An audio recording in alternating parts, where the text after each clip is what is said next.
The Sigma 18-35 is my favorite lens of all time, and you might be surprised to hear that I'm shooting on a Micro Four Thirds camera, a camera that does not take an EF lens mount. Or does it?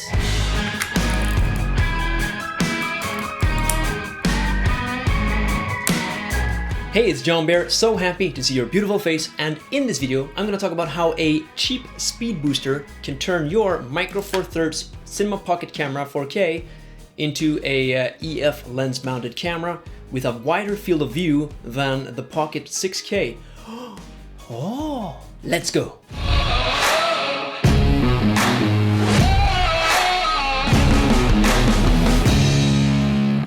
Welcome back. If you're new here, I'm John Bear and I'm on a journey to become a master cinematographer. So if you're interested in that and want to be along for the ride, consider hitting that subscribe button and maybe hitting that bell as well, because that's like a virtual high five. Alright, let's talk about this speed booster right here, the Viltrox Mark II. This speed booster adapts EF glass like the Sigma 18-35 onto a Micro Four Thirds camera. Now, you might have heard about the Metabones speed booster, and you might have heard about their specific Pocket 4K speed booster as well.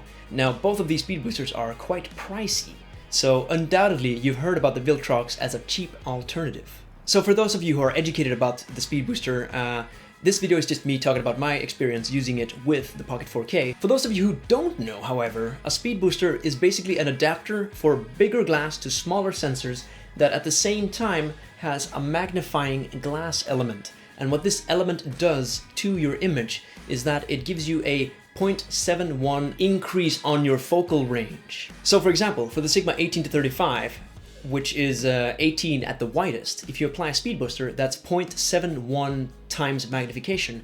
Basically, you're gonna get a field of view that's similar to, I'm looking at my phone here where I did the calculation, 12.78 millimeter focal range. Essentially, what it does is that it gives your EF glass a wider field of view on a Micro Four Thirds camera than it actually does on a Super 35 sensor, APS-C sensor. The 18-35 will be wider on a Pocket 4K with a speed booster than it is on a Pocket 6K without a speed booster. Just pop that back on.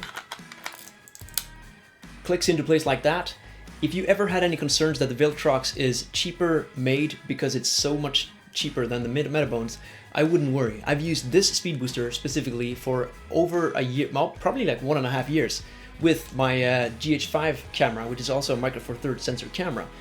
This speed booster shows no wear or tear, and it's been on my camera like 90% of the time. And for those of you who don't know, the speed booster also applies to your aperture as well. So the multiplication is the same, 0.71 times your aperture. So for the Sigma 18-35 right here, it's f1.8, but you apply the multiplication of the speed booster, it becomes a f1.2-ish glass, which is just mind-blowing. So all of this said, this speed booster is basically magic, and it turns your Pocket 4K into an incredible cinema tool that I would say rivals the Pocket 6K in many ways, just because this just makes it better in every single way. The only thing that the Pocket 6K does over the Pocket 4K at this point is to shoot 6K footage, which for most of us, we don't need most of the time. Alright, so for those of you who do know about the product and what it does, you've probably come to this video to hear about personal experiences or reviews about this specific speed booster versus the other ones on the market. Right now on the market, we have basically Metabones and Viltrox. That's about it, I think. Now the Metabones is $500 plus, the last time I checked, whereas the Viltrox is around $150, so the price difference is huge. So my experience using this on the Pocket 4K is that it's just amazing. It's not flawless, but it's really good.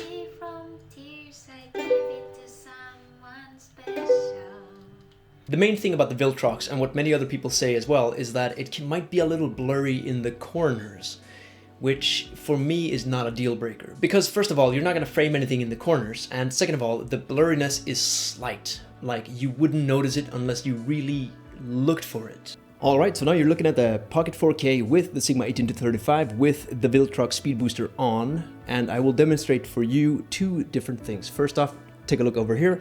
You can see that the aperture is displayed properly. It's f1.2. So I was not joking around when I said f1.2. This is 1.2. But if you're using the Metabones speed booster, then it will display as 1.3. So I guess The difference is how they round the numbers. The Viltrox will just round the number down. Now this is very important. Although the Viltrox is significantly cheaper, the electronics work properly because it does display the aperture, and I can change it with the camera. So you can see here it changes to now f7 point something, and I change it back to 1.2. Works perfectly fine. The one thing that does not work is the tap to autofocus function, which if I press here, nothing happens. However, if you do get the Metabones speed booster, which costs $700, then you will be able to use the autofocus functionality when you press that button right there. So with extra bang for your buck, you're going to be able to autofocus with tap to focus. For me, that's not a big deal.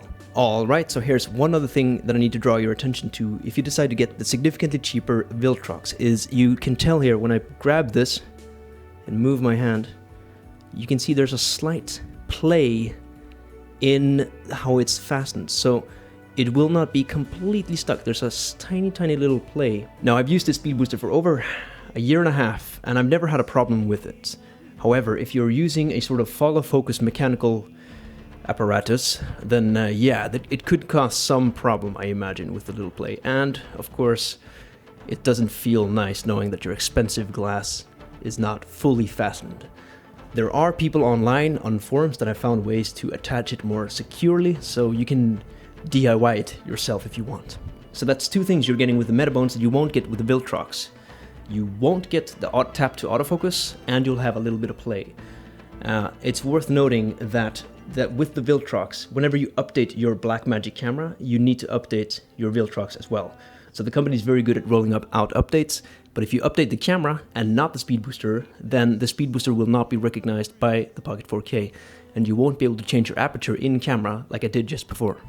So seeing as I have both the GH5 and the Pocket 4K, moving forward, I want another speed booster so I can mount EF glass on both my cameras at the same time. Question is, should I get a Metabones Blackmagic specific speed booster, or should I just get another Viltrox? And with all my experience using the Viltrox, having no problems with it, I'm definitely gonna get another Viltrox. So that's it for my personal opinion on the Viltrox with the Pocket 4K. It pairs perfectly, I had no issues with it, and if you want to save yourself a couple $100, then just go for it, honestly. I don't see any problems with it. Alright, so my final thoughts on the speed booster for a Micro Four Thirds camera is that it's almost essential, at least for me, because it gives you that wider focal range than an APS-C sensor, and it basically invalidates all reasons to get a Pocket 6K over the 4K. Adapting EF glass on a Micro Four Thirds camera just gives you the best of both worlds. You get that full frame look with just amazing bokeh and very fast glass, but at the same time you get the reliability of Micro Four Thirds cameras where they never overheat, they can shoot continuously for hours and hours and hours, and they can shoot in high bit rates and high resolutions. All of this versus a full frame camera, for example, where you would have that full frame look, but it might struggle to deliver that 4K, 10-bit, all that high bitrate quality video with continuous shooting. So again, best of both worlds. The Micro Four Thirds cameras are just incredibly reliable, so being able to get the full frame look on them is just, I love it. Thank you so much for watching all the way to the end of this video. I'm super happy to have you here, and I'm just very grateful that you support a small creator like me. So thank you. If you found this video useful, then leave me a comment down below. I respond to every single comment so far, at least. And yeah, I'll see you in the next video. Bye-bye.